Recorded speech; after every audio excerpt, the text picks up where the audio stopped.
ಆಕಾಶವಾಣಿ ಆಯುಷ್ವಾಣಿ ಪ್ರಾಯೋಜಿತ ಕಾರ್ಯಕ್ರಮ.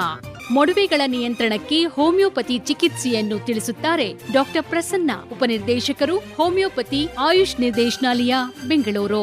ಕೇಳಿ ಆಯುಷ್ವಾಣಿ. ಆತ್ಮೀಯ ಸ್ನೇಹಿತರೆ, ಇಂದಿನ ಆಯುಷ್ವಾಣಿ ಕಾರ್ಯಕ್ರಮಕ್ಕೆ ತಮ್ಮೆಲ್ಲರಿಗೂ ಸ್ವಾಗತ ಹಾಗೂ ನಮಸ್ಕಾರ. ಮನುಷ್ಯನ ದೇಹದಲ್ಲಿ ಅತ್ಯಂತ ದೊಡ್ಡ ಅಂಗ ಎಂದರೆ ಚರ್ಮ. ಹದಿಹರೆಯದರಲ್ಲಿ ಸಾಮಾನ್ಯವಾಗಿ ಮುಖದ ಮೇಲೆ ಒಂದು ಸಣ್ಣ ಕಲೆ ಬಂದರೂ ಸಹ ಉದ್ವೇಗ ಮತ್ತು ಆತಂಕಕ್ಕೆ ಒಳಗಾಗುತ್ತಾರೆ. ಮುಖದ ಚರ್ಮವು ದೇಹದ ಸೌಂದರ್ಯವನ್ನು ಪ್ರತಿಬಿಂಬಿಸುವ ಕನ್ನಡಿ.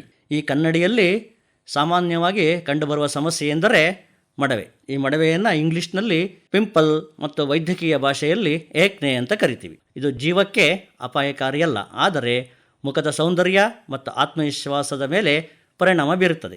ಮಡವೆ ಎಂದರೇನು?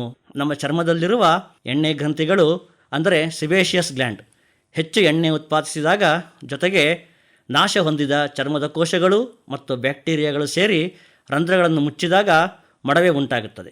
ಸಾಮಾನ್ಯವಾಗಿ 16ರಿಂದ 30 ವರ್ಷದ ವಯಸ್ಸಿನವರಲ್ಲಿ ಹೆಚ್ಚಾಗಿ ಕಾಣಿಸಿಕೊಳ್ಳುತ್ತದೆ. ಮಡವೆಯ ಬೇನೆಯು ಮೊದಲು ಕಪ್ಪು ಚುಕ್ಕಿಗಳಾಗಿ ಕಾಣಿಸಿಕೊಳ್ಳುತ್ತದೆ. ಇದು ತೀವ್ರ ಸ್ವರೂಪ ಪಡೆದಾಗ ಸಣ್ಣ ಸಣ್ಣ ಗುಳ್ಳೆಗಳು ಅಂದರೆ ಪಿಂಪಲ್ಸ್ ಅಂತ ಹೇಳ್ತೀವಿ.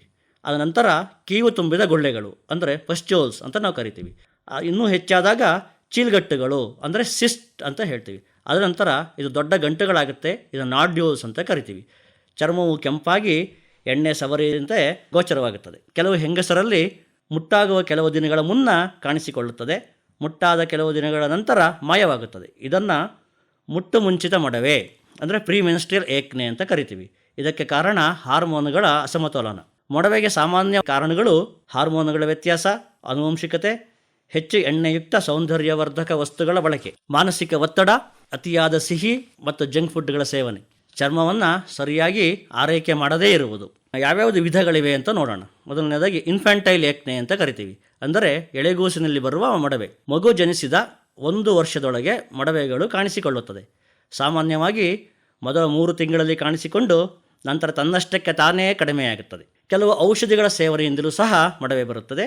ಉದಾಹರಣೆಗೆ ಕೆಲವು ಹಾರ್ಮೋನ್ಸ್, ಸ್ಟೀರಾಯ್ಡ್ಸ್, ಪ್ರೊಜೆಸ್ಟರಾನ್, ಟೆಸ್ಟೋಸ್ಟಿರಾನ್ಸ್, ಕೆಲವು ಲವಣಜನಕಗಳು ಅಂತೀವಿ ಅಂದರೆ ಅಯೋಡೈಡ್ಸ್, ಬ್ರೋಮೈಡ್ಸ್, ಇವು ಸಹ ಮಡವೆ ಬರೋದಕ್ಕೆ ಕಾರಣ ಆಗುತ್ತೆ. ಹಾಗೂ ಕೆಲವು ಔಷಧಗಳು ಕ್ವಿನೈನ್, ಡೈಸಲ್ಫರಾಮ್, ಕಾರ್ಡ್ಲಿವರಾಯ್ಲ್, INH, ಸ್ಟ್ರೆಪ್ಟೊಮೈಸಿನ್, ಈ ಔಷಧಿಗಳನ್ನು ಸೇವಿಸುವಾಗ ವೈದ್ಯರ ಸಲಹೆ ಇಲ್ಲದೆ ಸೇವಿಸಬಾರದು. ಹಾಗೂ ಇನ್ನೊಂದು ಆಕ್ಯುಪೇಷನಲ್ ಹಜಾರ್ಡ್ ಏಕ್ನೆ ಅಂತ ಕರಿತೀವಿ, ಅಂದರೆ ಉದ್ಯೋಗದ ಮಡವೆ.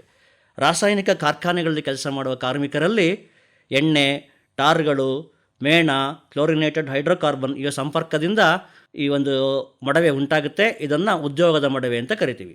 ಈ ಮಡವೆ ಇದ್ದವರು ಕೆಲವು ಸಲಹೆಗಳನ್ನು ಪಾಲಿಸಬೇಕಾಗುತ್ತೆ. ಮೊದಲನೇದಾಗಿ ಆಹಾರದಲ್ಲಿ ಪಥ್ಯ. ತುಪ್ಪ, ಬೆಣ್ಣೆ, ಜಿಡ್ಡು ಪದಾರ್ಥ, ಚಾಕೊಲೇಟ್ಗಳು, ಐಸ್ ಕ್ರೀಮ್ಗಳನ್ನು ಇವು ಪ್ರಚೋದನಕಾರಿಯಾಗೋದ್ರಿಂದ ಇದರಿಂದ ದೂರ ಇರುವುದು ಒಳ್ಳೆಯದು. ಹಾಗೆ ಜಿಡ್ಡಾದ ಮುಖವನ್ನು ದಿನಕ್ಕೆ 5ರಿಂದ 6 ಬಾರಿ ಸೋಪು ಮತ್ತು ನೀರಿನಿಂದ ಸ್ವಚ್ಛ ಮಾಡಿ ಮುಖವನ್ನು ಎಣ್ಣೆ ರಹಿತವಾಗಿ ಇಟ್ಟುಕೊಳ್ಳಬೇಕು. ಉಗುರಿನಿಂದ ಮಡವೆಗಳನ್ನು ಚಿವುಟಬಾರದು. ಇದರಿಂದ ಶಾಶ್ವತವಾಗಿ ಕಲೆಗಳು ಉಂಟಾಗುವ ಸಾಧ್ಯತೆ ಇರುತ್ತದೆ. ಸಾಕಷ್ಟು ನೀರು ಕುಡಿಯಿರಿ. ತಾಜಾ ಹಣ್ಣು, ತರಕಾರಿ, ಪೌಷ್ಟಿಕ ಆಹಾರ ಸೇವಿಸಿ. ಜಂಕ್ ಫುಡ್, ಹೆಚ್ಚು ಸಕ್ಕರೆ ಇರುವ ಆಹಾರವನ್ನು ಕಡಿಮೆ ಮಾಡಿ. ನಿಯಮಿತ ವ್ಯಾಯಾಮ ಮತ್ತು ಸಾಕಷ್ಟು ನಿದ್ದೆ ಮಾಡಿ. ಹೋಮಿಯೋಪತಿ ಚಿಕಿತ್ಸೆಯಲ್ಲಿ ಕೇವಲ ಮಡವೆ ಮಾತ್ರವಲ್ಲ, ಅದರ ಮೂಲ ಕಾರಣ ಗುರುತಿಸಿ ವ್ಯಕ್ತಿಯ ದೈಹಿಕ, ಮಾನಸಿಕ ಸ್ವಭಾವವನ್ನು ಪರಿಗಣಿಸಿ ಚಿಕಿತ್ಸೆಯನ್ನು ನೀಡ್ತೀವಿ. ಚಿಕಿತ್ಸೆಗಾಗಿ ನಿಮ್ಮ ಹತ್ತಿರದ ಸರ್ಕಾರಿ ಹೋಮಿಯೋಪತಿ ಚಿಕಿತ್ಸಾಲಯ ಅಥವಾ ಹೋಮಿಯೋಪತಿ ಆಸ್ಪತ್ರೆಯನ್ನು ಸಂಪರ್ಕಿಸಿ ಉಚಿತವಾದ ಚಿಕಿತ್ಸೆಯನ್ನು ಪಡೆಯಿರಿ. ಸಾಮಾನ್ಯವಾಗಿ ಬಳಸುವ ಔಷಧಿಗಳು sulphur, sanguinaria, kali brom, thuja, antim crud, antim ಟಾಟ್, ಬರ್ಬೇರಿಸ್, ಆಕ್ವಿಫೋಲಿಯಂ, ಇನ್ನೂ ಹಲವಾರು ಔಷಧಿಗಳನ್ನು ಉಪಯೋಗಿಸ್ತೀವಿ. ಆದರೆ ಔಷಧಿಗಳನ್ನು ಸ್ವಯಂ ಸೇವಿಸದೆ ಅರ್ಹ ತಜ್ಞ ವೈದ್ಯರ ಸಲಹೆಯ ಮೇರೆಗೆ ಔಷಧಿಯನ್ನು ಪಡೆದರೆ ಸೂಕ್ತ. ಧನ್ಯವಾದಗಳು. ಮತ್ತೊಂದು ಉಪಯುಕ್ತ ಆರೋಗ್ಯ ವಿಷಯದೊಂದಿಗೆ ಮತ್ತೆ ಭೇಟಿಯಾಗೋಣ. ನಮಸ್ಕಾರ. ಆಯುಷ್ವಾಣಿ ಪ್ರಾಯೋಜಿತ ಕಾರ್ಯಕ್ರಮ ಕೇಳಿದಿರಿ.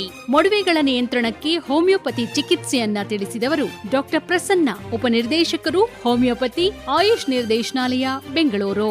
ಈ ಕಾರ್ಯಕ್ರಮದ ಪ್ರಾಯೋಜಕರು ರಾಷ್ಟ್ರೀಯ ಆಯುಷ್ ಅಭಿಯಾನ, ಆಯುಷ್ ಇಲಾಖೆ, ಕರ್ನಾಟಕ ಸರ್ಕಾರ. ಈ ಕಾರ್ಯಕ್ರಮ ಆಕಾಶವಾಣಿ ಬೆಂಗಳೂರು ವಾಣಿಜ್ಯ ಪ್ರಸಾರ ಕೇಂದ್ರದ ಕೊಡುಗೆ.